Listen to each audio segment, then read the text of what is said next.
কারোর সাথে মতভেদ হলে, কারোর সাথে কোনো সমস্যা হলে, আমাদের ধর্মে এটা খুবই মৌলিক একটা শিক্ষা। কি করবেন? সবার সামনে তাদেরকে অপমান করবেন, বলবেন যে এটা আমার ভিন্ন মত আর এই কারণে আপনি ভুল। আপনি তাদের কাছে ব্যক্তিগতভাবে যাবেন, তাদের সাথে কথা বলবেন তাদের প্রতি মায়া ভক্তি রেখেই, কেননা তারা আপনার ইমানি ভাই অথবা ইমানি বোন। তাই তাদের সাথে কথা বলবেন ব্যক্তিগতভাবে। আপনি বুঝিয়ে বলবেন কোন জিনিসটা আপনার কাছে সমস্যা লাগছে। আমাদের আগের জামানার লোকেরা কি করতেন? তারা তাদের জন্য দোয়া করতেন যাদের সাথে মতভেদ হয়েছে নিজের ভিন্নমত প্রকাশের আগে। এরপর মন থেকে দোয়া করতেন তাদের জন্য ভিন্নমত প্রকাশের পর। আর এরপর নিজেদের মতভেদের কথা অনলাইনে প্রকাশ করতেন না। বলতে পারেন হ্যাঁ, তার জন্য তো দোয়া করেছি। কারোর জন্য পাবলিকলি দোয়া করতে হলে আসলে কারোর জন্যই দোয়া করা হয় না। এটা যেন বরং অন্যকে বলা, ওহো আপনার তো সমস্যা, আল্লাহ যেন আপনাকে ঠিক করে দেন। মনে হয় আসমানি হস্তক্ষেপ ছাড়া আপনি পুরোপুরি ধ্বংস। এভাবে তো সংশোধন করে না। আর আপনি জানেন তাফাররুক কি করে? হ্যাঁ, এই গ্রুপটাকে আমি চিনি, আমি জানি তারা কি করতে চাচ্ছে। ওহো তাই? এই গ্রুপের প্রত্যেক সদস্যকে আপনি চেনেন? আপনি জানেন তারা সবাই একভাবে চিন্তা করছে, আর তাদের একজনের ব্যাপারে আপনার দৃষ্টিভঙ্গি আর বাকি সবার দৃষ্টিভঙ্গি এক? বলুন তো, সবাইকে একভাবে চিন্তা করে নাকি আলাদাভাবে চিন্তা করে? প্রত্যেকটা মানুষ কি ভিন্ন না? কিন্তু আপনি জানেন তাফাররুক কি করে? আপনাকে পুরো গ্রুপের ব্যাপারে তড়িৎ গতিতে বিচার করতে বলে কেবল একটা কথা দিয়ে। মানুষ এসব গ্রুপকে বিভিন্ন নামে ডাকে, অথচ অনেক সময় তাদেরকে যে নামে ডাকছেন তারা হয়তো নিজেদেরকে সে নামে পরিচয় দেয় না। তাদের অবস্থা হলো, ভাই আপনি তো আমাকে এই গ্রুপের সদস্য বানাচ্ছেন, আমি তো এই গ্রুপ চিনিই না, আপনি নিজে থেকেই আমার নাম লেখালেন। আল্লাহ বলছেন বাগিয়াম বাইনাহুম।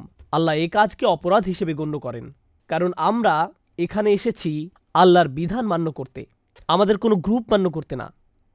আর এই জন্য আল্লাহ বলেন ওয়ালাউলা কালিমাতুন সাবাকাত মির রব্বিকা ইলা আজালিম মুসাম্মা লাকুদিয়া বাইনাহুম।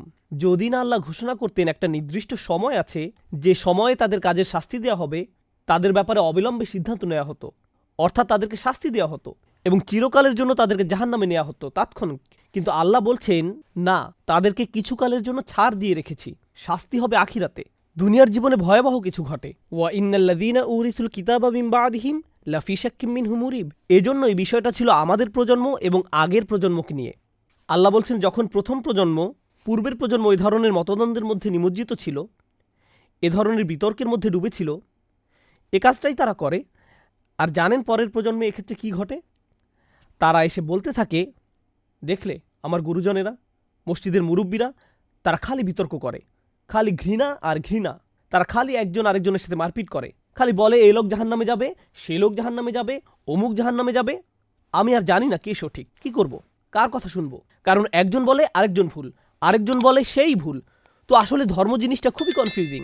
আমার মনে হয় না আর ধর্মকর্ম করব, কারণ যারা ধর্ম শিখেছে তারাই তো একমত হতে পারছে না।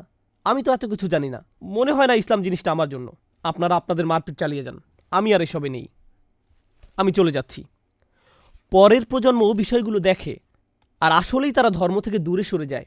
চিন্তা করে, ধর্ম যদি এতই ঐক্যের বাঁধনে মিলিয়ে দিত সবাইকে, আসলে যদি সত্য হতো যে সবাই তার ছায়া আশ্রয় নিতে পারে, তাহলে কিভাবে ধর্ম সম্পর্কে সবচেয়ে জ্ঞানী ব্যক্তিরাই সবচেয়ে বেশি মারপিট করে? কিভাবে তারাই সবচেয়ে বেশি বিভাজন তৈরি করে? সম্ভবত ধর্মটাতেই কোনো সমস্যা আছে। আর এজন্য আয়াতটা বলছে যারা তাদের পর কিতাবের অধিকারী হয়েছে তাদের নিজেদেরই এ নিয়ে সংশয় আছে। পরের প্রজন্ম দিন নিয়ে সংশয়ে ভুগতে থাকে। এটা আল্লাহর শাস্তি তাদের জন্য যারা এই ধরনের দলবাজি বা মতদ্বন্দ্ব করে। আর যদি শাক শব্দটাই যথেষ্ট হতো, লাফি শাক্কিম মিনহু ইন্তাহাল কালাম, তারা এই ব্যাপারে সংশয়ে আছে। কিন্তু আল্লাহ বলছেন লাফি শাক্কিম মিনহু মুরিব। মুরিব হলো মুতাআদ্দি, মানে পরের প্রজন্ম কেবল সংশয়ই থাকে না, তারা সংশয়গুলো শেয়ারও করতে থাকে, সংশয়ের কথা বলতে থাকে, নিজেদের সংশয়বাদিতা নিয়ে কথা বলতে থাকে। কেন আমি নামাজ পড়ি না, কেন আমি ইসলাম মানি না, কেন এখন আর মুসলিম নেই আমি, এসব কথা বলতে থাকে। তাদের সংশয় অন্যদের মাঝে ছড়াতে থাকে। মুরিব মানে সংশয়, যা অন্যদেরকে সংশয়ে ফেলে দেয়। অর্থাৎ আপনি একটা সমস্যা তৈরি করেছেন, সেটা ধীরে ধীরে বেড়েই চলেছে। লাফি শাক্কিম মিনহু মুরিব। সুবহানাল্লাহ! মতদ্বন্দ্বে নিমজ্জিত হয়ে থাকার কি ভয়াবহ ফল।